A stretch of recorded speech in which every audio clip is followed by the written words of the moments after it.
relationships.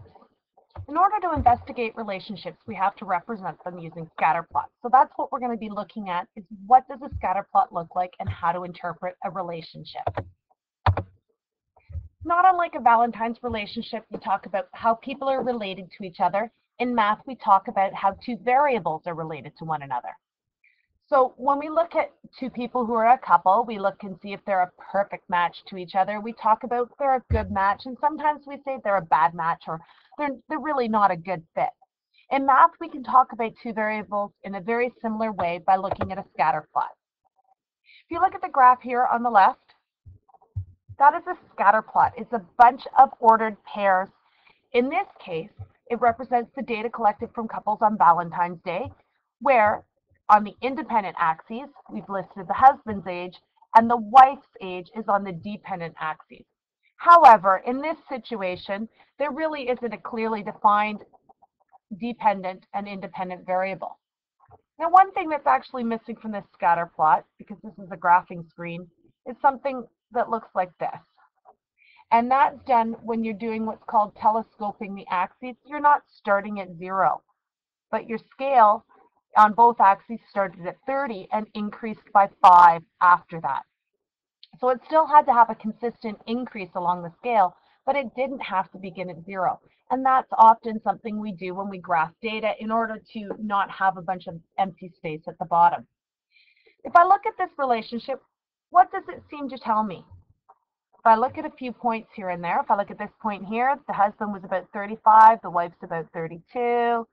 Here, husband's about 37, wife's about 37. If I look at the points, it really looks like the husband's age and the wife's age are pretty close to one another, correct? It also looks like there's a lot more points down this low end, so there's a few conclusions I could draw about this data. The first one is the husband's and wife's age are fairly close together, and the second one is, because most of the points are clustered down at the bottom here, that more people are celebrating Valentine's Day when they're younger.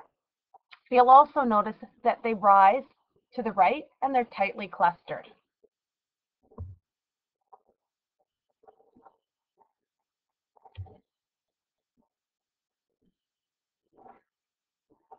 That's just a summary of everything we just talked about. Another scatter plot, the layout of the points on this scatter plot, you can look at your independent axes, which is the elevation, so the height above sea level, and the mean annual temperature. That means the average annual temperature in Nevada. So we've got a title there. So what's happening here? As the elevation increased, the mean annual temperature was getting lower. So the points were decreasing to the right instead of rising like they were in the graph before, and they're not quite as tightly clustered together, so it's not quite as strong a relationship as what we saw in the last graph.